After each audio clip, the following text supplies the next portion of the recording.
Good morning. It's the Call Flo Radio Show, and you're on the air. So I am the Piedmont Health District Director for the Virginia Department of Health. That means I am the sort of the public health leader for this area. We serve 7 counties: Amelia, Cumberland, Buckingham, Prince Edward, Charlotte, Lunenburg, and Nottoway. Wow, I would have had a hard time even remembering those. But before you get too far along on this piece of the puzzle, because I am new to the area, I have not ever experienced this idea of health districts, at least not that I know of. It's never come up. So how does that work? I mean, does each district make up their own kind of rules, or is it just governed by certain people? How does that all work? It's a great question. How does public health work, right? In Virginia. In Virginia or across the nation. So for most people, we hadn't even really thought about public health prior to the pandemic, the COVID-19 pandemic. It just flew in and out. We might have been aware that there was a tiny office somewhere in our county where a nurse sat and might have given immunizations. For a lot of people, that was the idea. Here in Virginia, sometimes people had brushes with the public health entity because we also take care of a lot of septic system licensing needs, the first step in making sure that they're done in a healthy manner. Okay. Same thing with wells. So all those permitting comes through our office. Really? Or maybe you needed a death certificate or birth certificate. So all that goes, so actually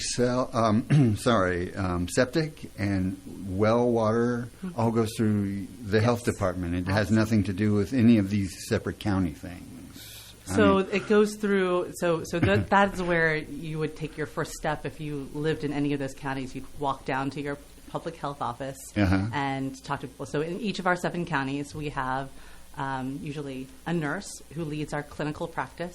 Right? They give immunizations. They help with family planning. They are to answer basic health questions. They do a lot of health education. We have an environmental health specialist, and they kind of lead up all those pieces for the permitting for septic systems and wells. And then we have a clerk who does all the interface and has to know lots of different systems, but also helps out with the vital records, so birth certificates, death certificates. And intermittently, we also, and this will be forthcoming actually, we host WIC, so Women, Infant, and Children, the nutritional program, federal nutritional program, is kind of housed within public health here in Virginia. So those all sit in these tiny health department clinics in every county in Virginia. That's divided into 35 health districts so that it's a little bit more manageable for just administrating. All right. Yeah. And then we get our directives from the state. So we have a health commissioner, a new one now, and then the secretary of directs that. It's Secretary Little.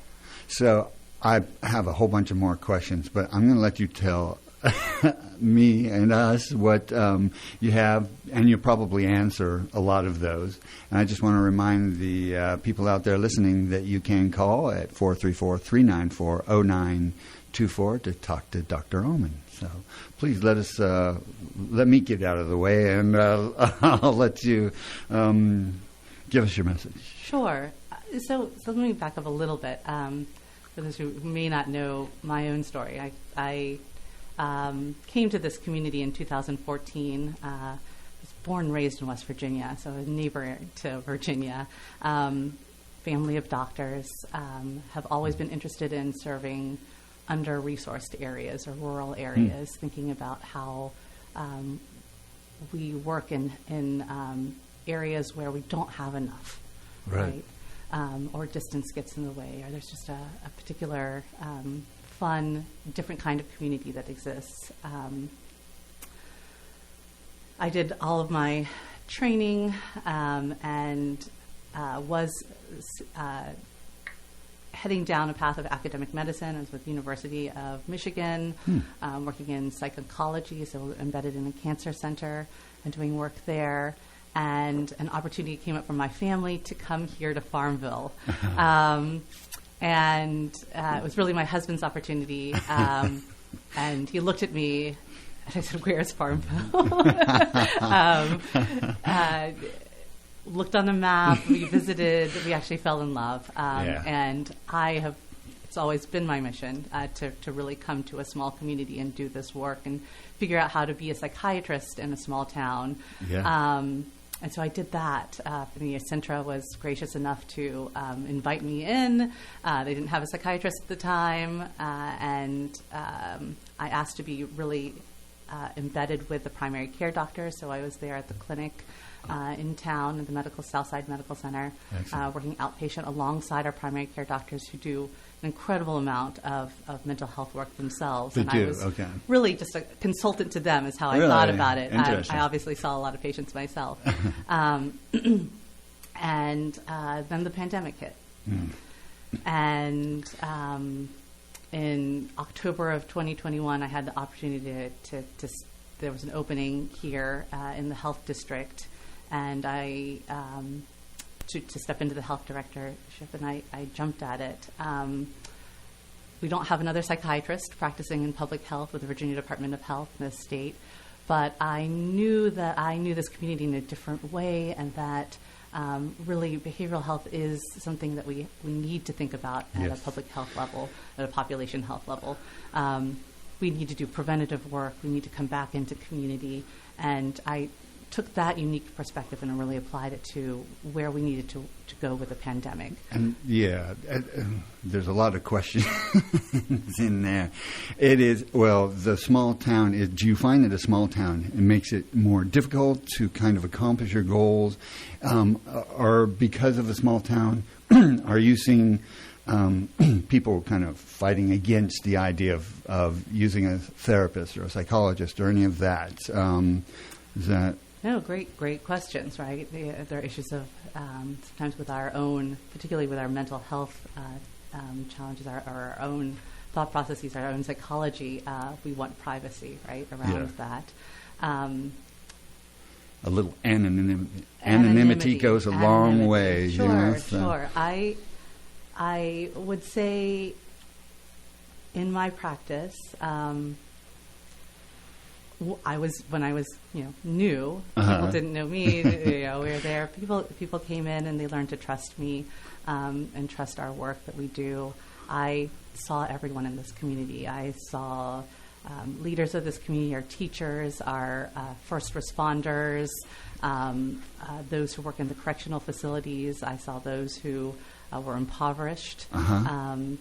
So I really saw the gamut, and I think it's a testament to the fact that when we need help and you are a trusted figure, people will come and see you, and they will they will trust you, and they will walk in that door, and they will stick by your side. That's great. It's also just our community. If you give them a resource, they're going to It's not that people don't want resources, right? And they don't they don't want to have to travel far either. If it's there in their backyard and it's a good resource. So each one of these counties that has an office, are they all staffed with some kind of therapy, psychiatrist? No. So moving back into public health, totally different arena. Sorry about that. But I made a jump into public health, which just really thinks about again, preventative care. How do we stop disease before it spirals out of control? Our healthcare systems are reactive. They happen after disease happens. We have treatments and other pieces. Public health happens before. We think about immunizations. We think about how clean your water is, how clean your air is. What is your environment like? What is the support that you are getting? Are you well nourished? So all of those things fall into play. And a good example of where we're beginning to integrate some mental health pieces falls in our under one of our grants, Maternal Child Health Grant. We have a wonderful health educator who's been calling our WIC clients who are perinatal, so either prior to their pregnancy or during their pregnancy or postpartum. And and screens them for depression. Oh, and okay. so she runs a quick screener, and when we've I think in the last quarter she spoke to over almost 200 clients. We ended up referring 10 back to their OBGYNs and also a therapist in town. Wow. And then there were just 2 or 3 that we really had to have emergency interventions, and Crossroads was right there at our side to be able to sort of help emergently. Okay. But super important to do, Yeah. right? To ask the questions, to make sure that we don't shy away from mental health concerns. And that's been sort of my rallying cry to my fellow health directors and in public health. Like, let's ask the questions around mental health. We can take steps here, even though we're not mental health specialists. Gotcha. Okay. That screening of people, never mind, I'm going to let you go on. I was going to ask you about something, but it will diverge from where you're headed, so I'll keep myself quiet at the moment. One of the things I really wanted to talk about today was actually the end of the public health emergency. Okay. So that happened on May 11th, right? Formal declaration that we were going to end this public health declaration. On May 12th, the World Health Organization also declared an end to the global health emergency. So 2 things. One, in some senses, symbolic, right? A celebration of what we all know when we walk down the streets, when we gather in person, when we go to our schools or travel, or enter a room and see the smiles on people's faces, right? Right. All of those things have been true for a while now and signify an end to the pandemic, right? When a pandemic is defined as something that interrupts how we live, love, work, play, and pray, right? That's what a pandemic is, and we've been out of that rhythm. COVID hasn't been bullying us in the same way that it had been. Yeah. So really a symbolic celebration. 2, though, there are real federal policies that are intertwined in this public health emergency, which is why it's taken so long to think about, and that we've had a lot of notice for that this date was coming up, because there were, I think, over 200 policies that Health and Human Services had tweaked during the pandemic, hundreds of thousands that CMS waivers that they had, sort of exceptions to rules that they had granted during this time. That's an enormous amount of policy that we had to kind of unravel, or legislators had to unravel and figure out. I think of it as kind of like a big Jenga puzzle, right? Yeah. We're going to pull out the public health emergency, and we need to know what the influence is. We don't want it all to come towering down. Thankfully, right, this is not an overnight decision. We had a lot of forewarning to this, and a lot of the things that came out of this public health emergency that were the good things, we've built up systems to kind of keep those in place. Right. A great example would be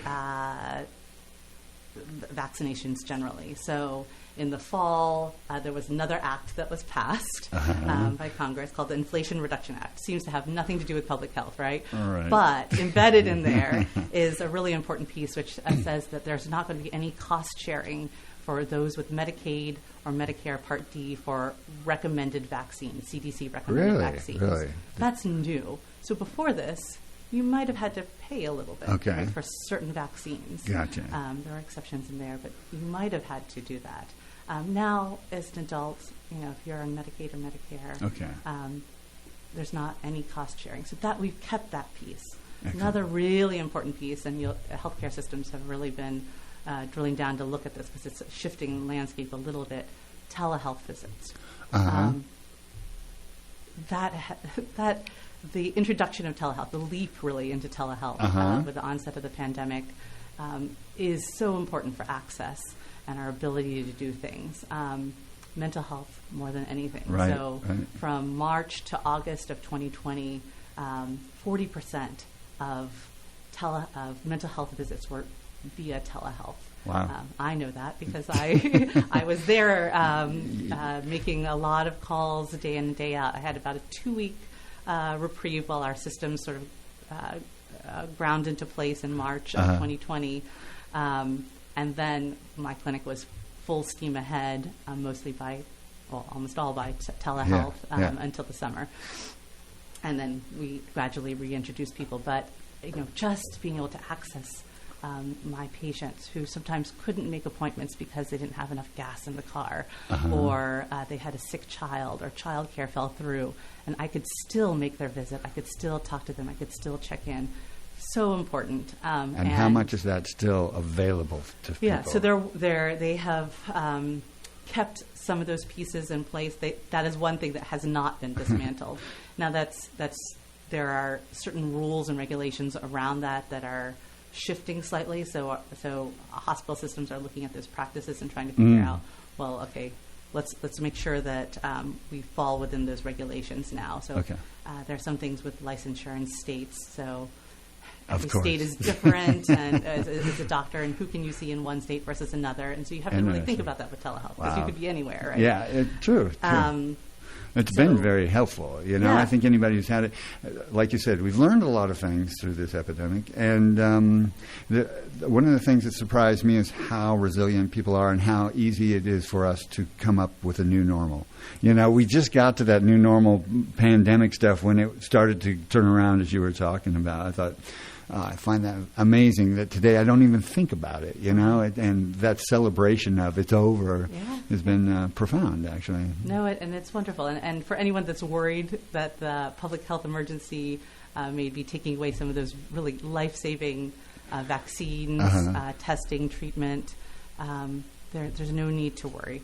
On May 12th, nothing changed, right? We still have a lot of vaccines that the government has purchased that will last us for several months to come. There will be a change because it'll go into the commercial marketplace. Right? Okay. And there'll be some slight differences, but for the most part, as I said before, we've taken care of Medicare, Medicaid. We're going to keep those who are on those systems who are the most vulnerable, able to receive those life-saving vaccines. And when you say that they're available, they're going to be commercially available. I assume it's like Walmart, Walgreens, CVS, those type of places? It's more like the government bought lots of vaccines from our pharmaceutical partners, and they now will have sort of we will be the ones purchasing our pharmacies will be purchasing it from the pharmaceutical companies now. And so it'll just be a switch. We won't have that government middleman. The middleman is gone. Right. Testing also, if you need a test from your doctor and they need to swab your nose, they'll be able to do that. That's part of your health care that goes on. And that's Virginia, part of just the Piedmont, what you do. Is that really kind of we help manage and communicate all those pieces out to our healthcare systems. Gotcha. Virginia Department of Health has, so one example of things that we do, we have procured lots and lots of tests. So when we made those available, the over-counter tests to libraries, to schools, to correctional facilities.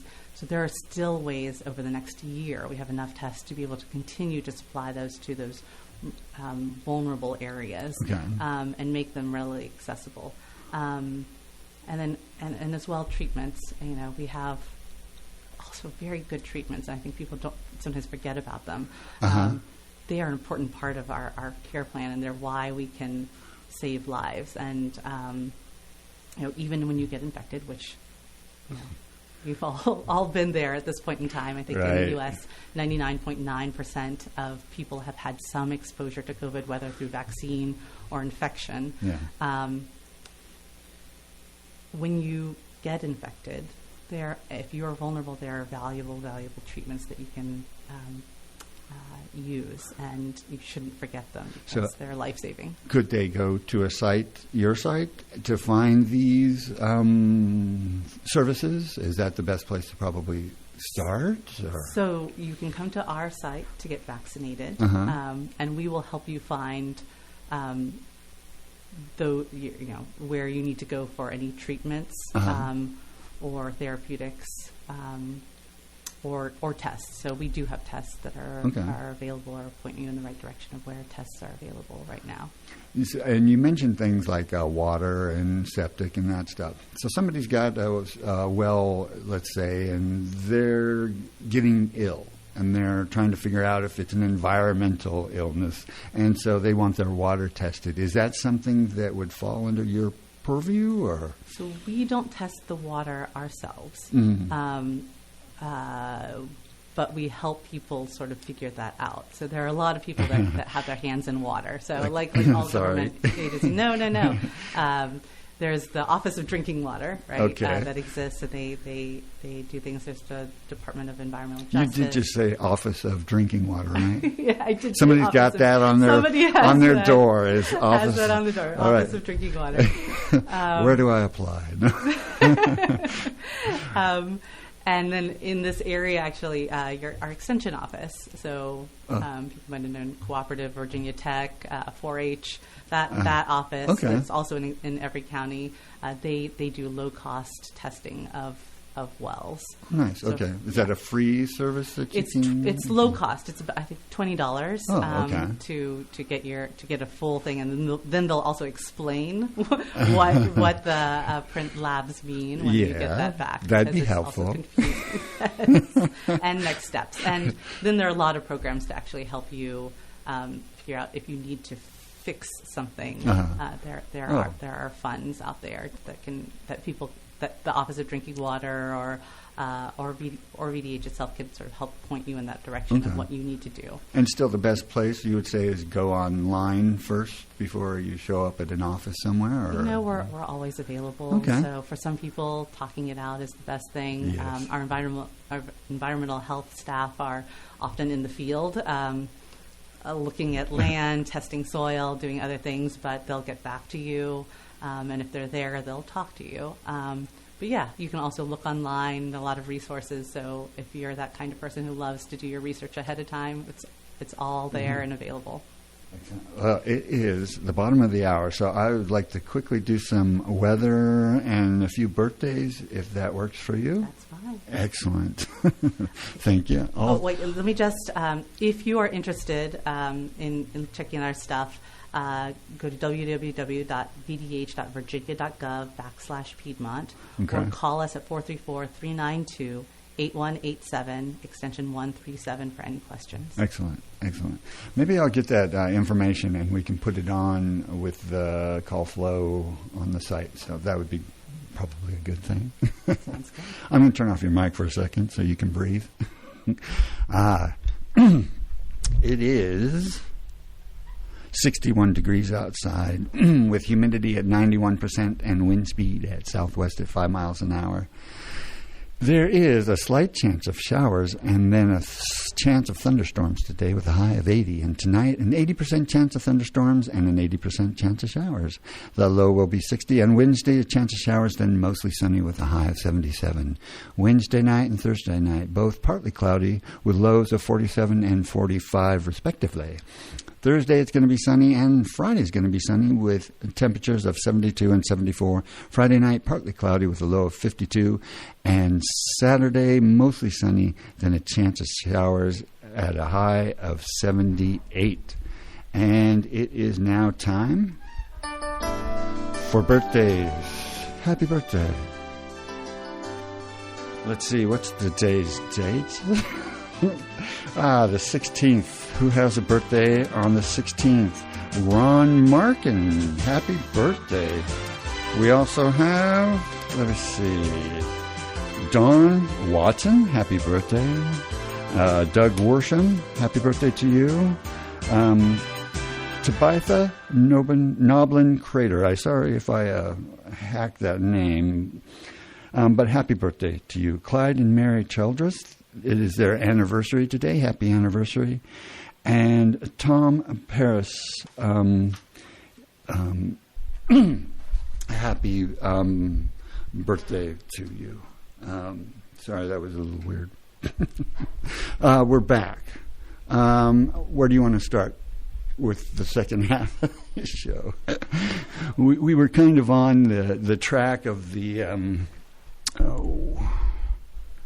kind of the facilities, the way people can go get help and where they can, find what they're looking for. And it sounds like you guys are. Is there on your site? I assume that there's a list of offices that you guys have. Right on our website, you can find the addresses of each of our small local health departments. Okay. And again, there's one in every county, and we're there to help you. And our doors are open Monday through Friday, 8 to 4:30. Excellent. So do you have some things you want to talk about before I start grilling you with questions? So I guess let me think about what's next on the horizon for public health. Okay, yeah. One thing that has been on the minds of many for many years has been the opioid epidemic. Yes. And it's only accelerated like many other challenges during the pandemic. The governor has really made this a priority with the infusion of policy and funding behind it. He calls it his Right Help Right Now initiative. Mm-hmm. It's really a 3-year initiative to bulk up the workforce and create much-needed agency communications around this issue. So you can imagine with opioids, there is involvement from the Department of Behavioral Health and Disability Services. There's a need to involve law enforcement, and then there's a need to involve the healthcare system, the public healthcare system. And he's really working to connect all of those pieces. In our area, I would say we haven't been faced with the brunt of the challenges of the opioid epidemic, not like the Farmville area, basically. We're different from, say, southern West Virginia, right, where they have just seen. It's kind of ground zero that's around. Ground zero, exactly. Incredible mortality rates there. Yeah. However, what we're seeing right now is an increased trajectory of those deaths. And it's been largely driven by fentanyl, which is just an incredibly potent opioid that's being cut into other opioids that people are used to using to sort of hook people in. But it's so potent, people are easily dying from this in ways that are very, very challenging. So trying to put this into real perspective, over the last 16 years, in our district, so those 7 counties that I spoke about before, we've had 183 deaths from overdoses. Wow. That's been over 16 years. 82 of those have been from fentanyl. Wow. So when we look at those really started in 2012, so a little sooner. And then over the last 4 years, since 2019, 80% of that 82 have occurred. Okay. Right? So 80% of the fentanyl-related deaths have occurred in the last 4 years. Wow. That's a huge increase in the number of deaths that we are seeing. And it's a reminder that we really need to act now to stop this in its tracks, which is why the governor's really making this a push. Well, and I know I had surgery, had lobe taken out, and, it was very, very painful. And I was like, give me something to kill this pain. But I don't think fentanyl was ever prescribed or, and that's what's sort of confusing, I guess, is that are doctors actually really prescribing this? Because it doesn't seem to me like you can get fentanyl or even oxycodone from a doctor. So all this is just street value coming in illegally through the country, So fentanyl is a synthetic opioid, and it has its place in medicine. We often use it in oncology and cancer, cancer treatment. Yes, it's potent. It's easy to administer in a variety of different ways. But those are controlled environments, and I will tell you that it is definitely not the prescribers that are driving this. Right. It is an influx of people making a substance illegally and then and putting it into the drugs that they then sell. Is it fairly easy to make then, or is it just... I mean, like anything, people that make it know how to make it and do this. What we are really attempting to do is not only bulk up the workforce to reach out to people for this kind of awareness, but also protect them. We call it harm reduction. Okay. Right? So we have overdose reversal agents, right? So Narcan is the brand name, naloxone is the generic name. Again, with an infusion of funding, we've really been able to broaden who we can give this to. All schools can get this for free. Oh, wow. Okay. From the Virginia Department of Health. All first responders can get this for free. Okay. Crossroads, which is our local community service board, has been very active in providing trainings called Revive trainings that help you identify the signs or symptoms of overdose and how to administer naloxone. And the kind of naloxone that we are administering, it used to be that you needed to pull it out with a syringe and inject it. And now they actually have a really easily administered nasal spray. Just squirt it in somebody's nose, and it works instantaneously. Excellent. It's hard on people when they're waking up from that because you're immediately withdrawing essentially from the opioid, but it saves your life, and so important to do. So a person, let's say, somebody who's addicted to it, this person you just saved from an overdose, what kind of programs do you have to help them with their addiction and get over that addiction? So Crossroads, again, our community service board is really the leader in this community in providing those services. They have groups, they have individual counselors, and they can direct you to longer-term therapies if you need them. Like if you need a residential treatment center. We don't have a residential treatment center here in this area, in the district, but they're readily available in Richmond, Lynchburg. Through Centra. Centra has a detox unit and then also longer-term programming. One of the most valuable areas, though, like just hitting into the streets and going into the communities, are our peer specialists. Piedmont Health District does not have any peer specialists on hand yet, but I will tell you that we are looking to really be able to fund that moving into the future. And what would that look like for? So Southwest Virginia has a lot of peer specialists that come in, and they are teams of people who are on the ground. They've been there. They know the communities. They know where people at the highest risk hang out and live, and they just go out and do education.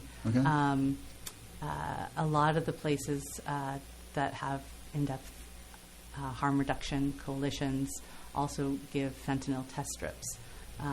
So these are ways that when you are taught how to use them correctly, you can essentially test your own supply to see if there's fentanyl in it, so that you as a user know what you're taking. Kind of like giving needles to the heroin users. Yeah, and that's really, it's a harm reduction technique. And there you're really just helping somebody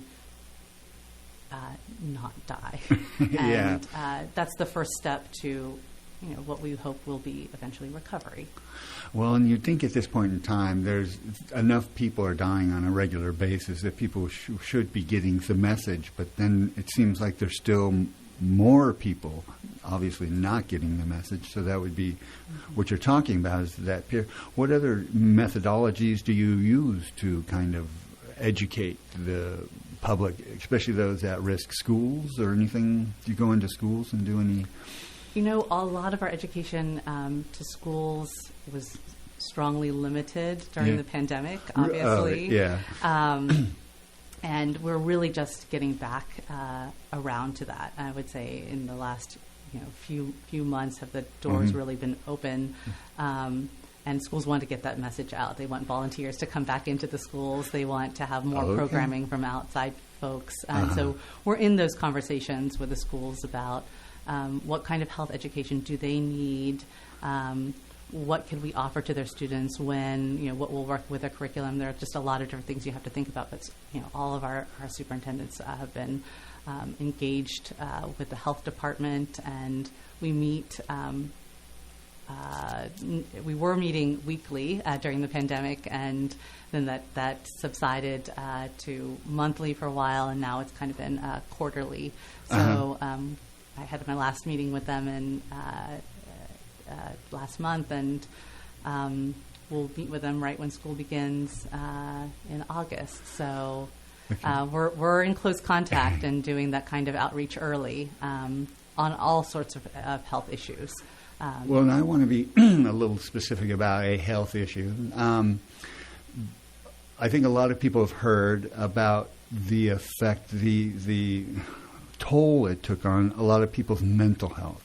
People who were already kind of on the edge, now they're stuck at home with screaming kids, and they act out, And so when you're in the schools, obviously you have all these kids who have kind of suffered this kind of abuse.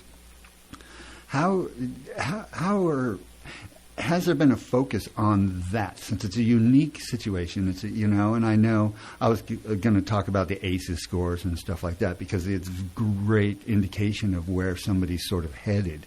And I would assume that those scores would go up quite a bit during this pandemic. And to me, that seems like probably the most detrimental piece of the pandemic, outside of a lot of people dying.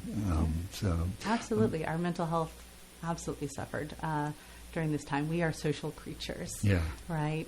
We live in community, and for us to sort of artificially have subdivided and not been together, or felt like we couldn't reach out. So those are some of us have innate small communities that we could reach out to, or we Zoomed, or we did other pieces. A lot of people don't have those resources, and they depend on bumping into other beings. They depend on our schools. They depend on their churches or other places where they hang out to provide that. And so yes, absolutely. Our Surgeon General speaks about the epidemic of loneliness, and it is very, very real. I did personally a lot of work around a measure we call collective efficacy, and this is some of the research that I did in medical school and beyond. And that is really a measure of the belief that your neighbor will do something for you. And it is tied into so many different correlations of health, whether that's violence. We were studying it related to the HIV epidemic. It is tied into that piece, and it just tells you how powerful the idea of community is. Yeah. If you believe that your neighbor will do something for you, you are going to be a healthier individual. They don't even have to do anything for you. You just have to believe that they will do that. Yeah, that was something that I learned in California when I was building lessons for policemen, judges, about adverse childhood events, that it messes kids up. You can't really give you a straight answer that they want. But I was going to make a point, and I forgot what it was, but it was something about children. Anyway, sorry. I lose my thought process too often these days. I mean, trauma is a very, very real thing. So when we are not in community, or we don't feel that pressure of people, I don't say watching us, but living with us, holding us accountable for the things that we do. Yes. There can be a tendency or an increase in bad behaviors. of all varieties, and when that's directed towards another person, that's when you see this increase in trauma. Yeah. And that's very, very real. Many children, as you said, had an increase in these adverse childhood events, not just because of COVID and those fears, which someone could argue was a traumatic experience, but because there was real violence in homes, things that they shouldn't have seen or experienced. Right. We were in close quarters under stressful situations, and again, no eyes of the community being laid on those children. But I will say that the mental health challenges of children has been, again, something that predated right. the pandemic. Yes. When you look at the data again, it's really in 2012 that we start seeing this incredible upward trajectory of a decline in children's and youth mental health that only steepened during the pandemic even more. But it was climbing well before that. And researchers are looking into what were the factors associated with it. A lot of people point to the simultaneous ubiquity of social media being in kids' hands. Everyone had a cell phone at that point in time, and a lot of dangerous comparisons, a dangerous community, I would say, right? Someone that wasn't in person, and so you weren't having that interpersonal relationships, but you were having a sort of false community that didn't play by the same rules. Yeah. And so you can get a lot of very dangerous behaviors in those online communities, and comparison and other pieces absolutely that drive poor mental health. Well, everybody needs somebody. I mean, that's one of the things about children. As long as they have somebody in their life that's steady, solid, and caring, they can overcome almost anything. That's kind of what you were talking about earlier. Your neighbor's going to do something for you. If you just have that one person, it's just so huge. So if you happen to be out there, support a kid that needs it. Absolutely.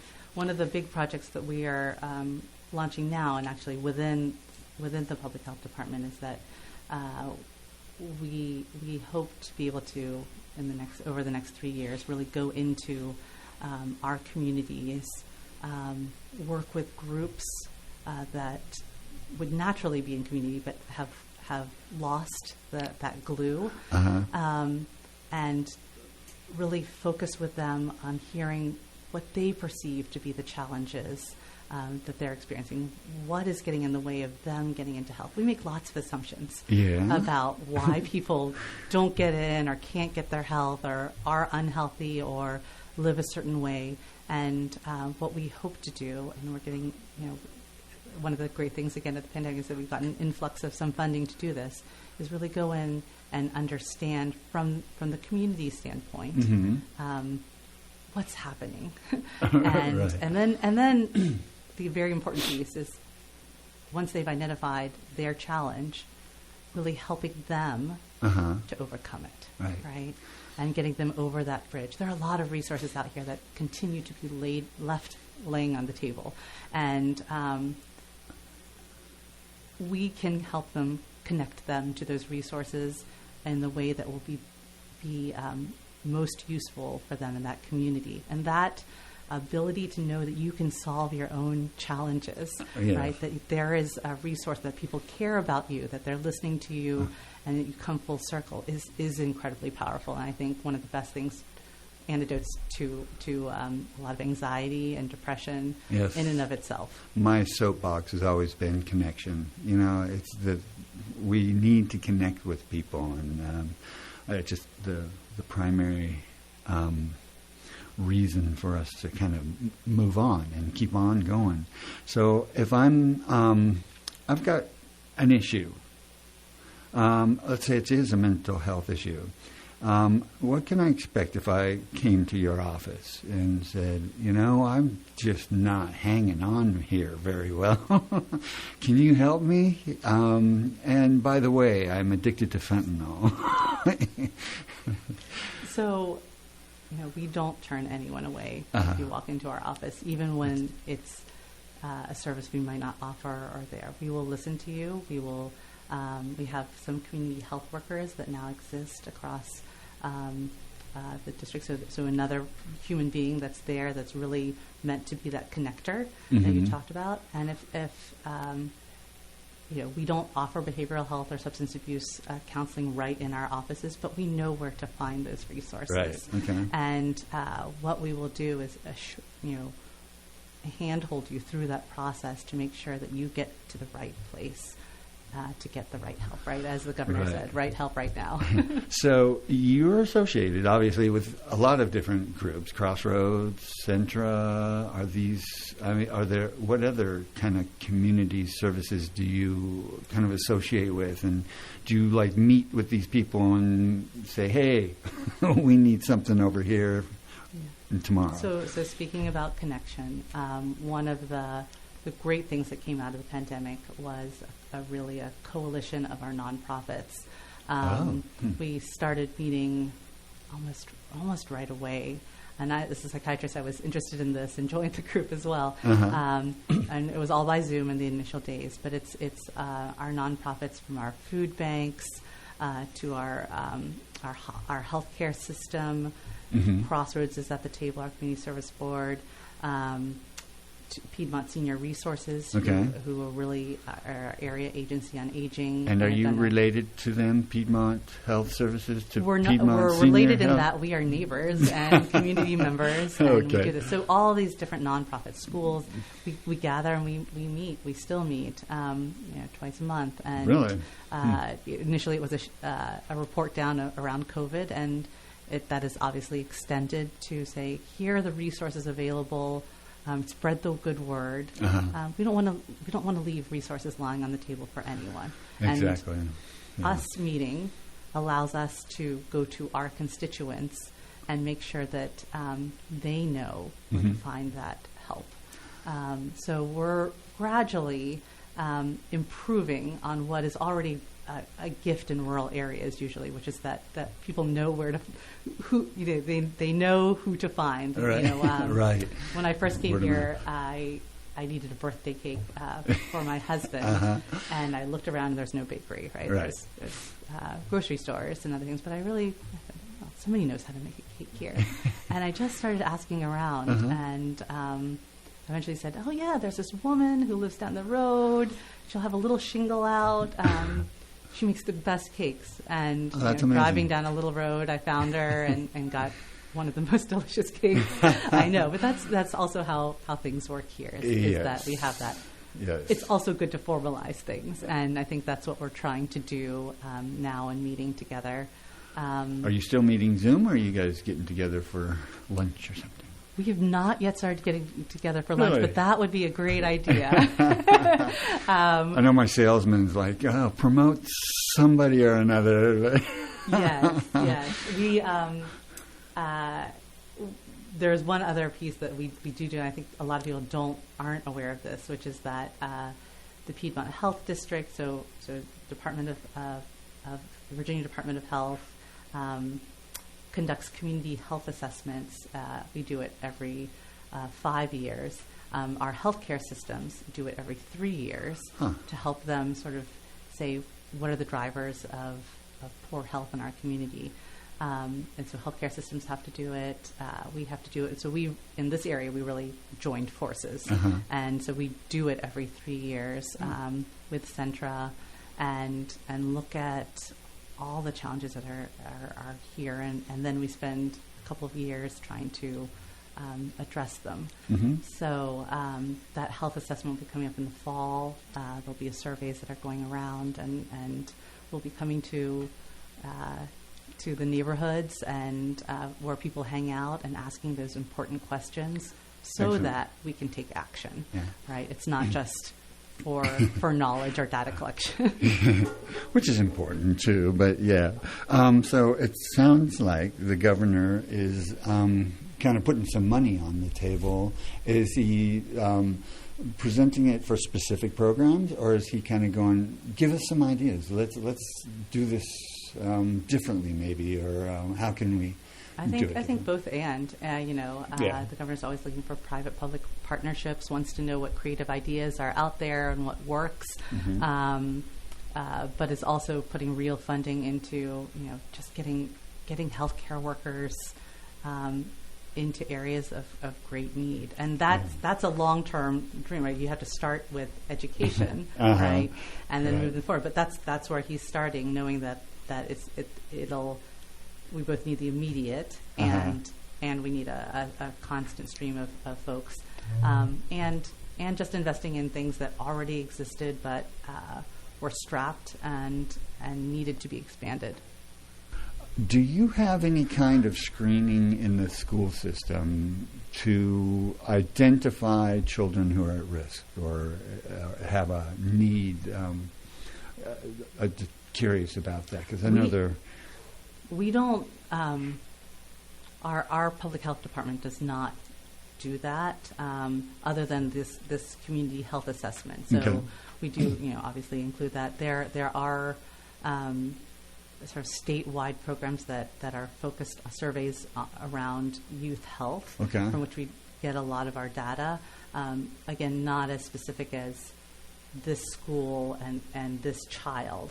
We're really looking at population level data to give us a picture of things.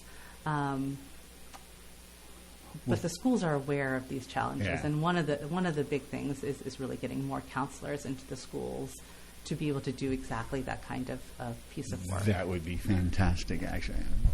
So we're at the end of our time. I thoroughly enjoyed our conversation, and I look forward to you. I hope you're coming back sometime. I will come back. And I'm not sure, my phone may not have been working because, anyway, we didn't get a call, and I would have expected to have gotten one. So I got you there.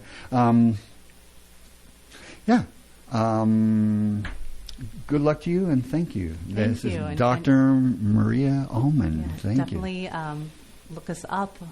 Come visit our local health departments. Follow us on social media. And give us a call if you have any questions, 434-392-8187, extension 187, extension 187, extension 187, extension 187, extension 187, extension 187, extension 187, extension 187, extension 187, extension 187, extension